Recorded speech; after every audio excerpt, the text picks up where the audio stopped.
and welcome. I'm your host Vedika. Let's begin. There are always some duos that simply click: Batman and Robin, bread and butter, and the power pack duo of Belarus and Russia. While some nations don't take alliances seriously, Belarus and Russia have gone all in, showcasing a bromance that geopolitics can only envy.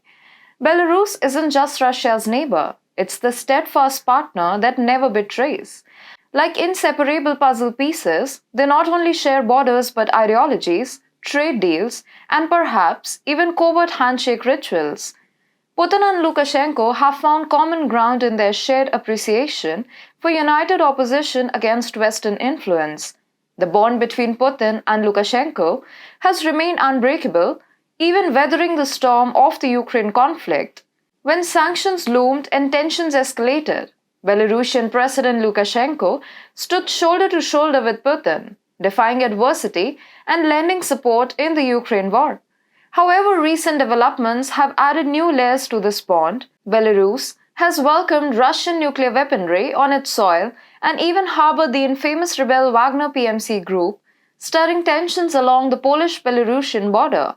Meanwhile, Belarus eyes Ukraine from its borders, hinting at readiness to assist Ukraine with Russia's approval. This demonstrates more between Belarus and Russia, highlighting the depth of their alliance. As the world commemorated the third anniversary of Putin's intervention to quell dissent in Belarus, the West has once again unveiled its playbook. A threat looms, a signal of attack against the Belarusian strongman Lukashenko. The Ukrainian army, often deemed a remote control puppet of Washington, D.C., has come into focus. 3 years post the anti-Lukashenko protests, Belarusians who had protested against the fraudulent re-election in 2020 now find themselves fighting alongside the Ukrainian forces against Russian incursion. Andrei Shitursky, one of the protesters from 2020, now stands with the Ukrainian army. He articulates the desperation that led him to take his drastic step as Belarus saw its protest infrastructure shattered, opposition organizations dismantled, and countless exiles and political prisoners. He envisions Ukraine's victory as the first domino, setting the stage for democratic transformation in Belarus. More than 5,000 Belarusians are estimated to join Azov Battalion, and now they all are calling to enter Belarus to remove Lukashenko. However, this sudden Belarusian faction's intention to enter their homeland coincides with Belarus emerging as a thorn in Western plans against Russia. The timing raises eyebrows.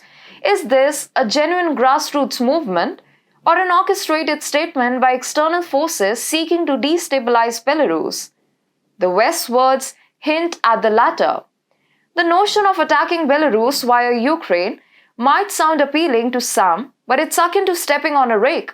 Instead of achieving a strategic victory, such an endeavor would be a shot in the foot. A direct assault on Belarus would provoke a fierce counterattack, with Belarus fortified and ready for a scathing response.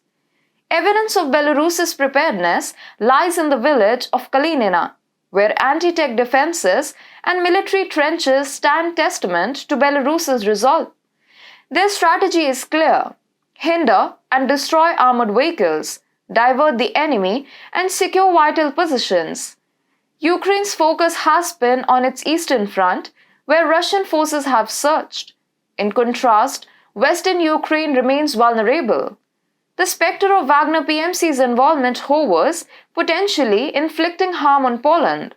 The ramifications of a misguided attack are clear.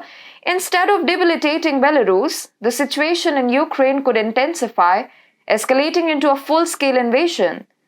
This would corner Western powers with limited options left, perhaps nothing more than a truce. Hence, Biden's Attack Belarus Plan is stupid. It's a proposition that promises nothing but a catastrophic outcome. Instead of gaining, the United States stands to lose greatly. Attempting to launch an offensive against Belarus would unravel the status quo. Belarus' staunch defense strategies, combined with the potential for an even graver conflict in Ukraine, paint a picture of chaos, not conquest. The vision of victory would blur, overshadowed by the chaos it unleashes. This so-called Attack Belarus plan is less of a grand move and more of a stumble. a perilous misstep that could set off a chain reaction with disastrous implications. It's clear that such a move isn't just ill advised, it's stupidity itself. Biden's grand plan is more likely to achieve chaos than the desired outcome.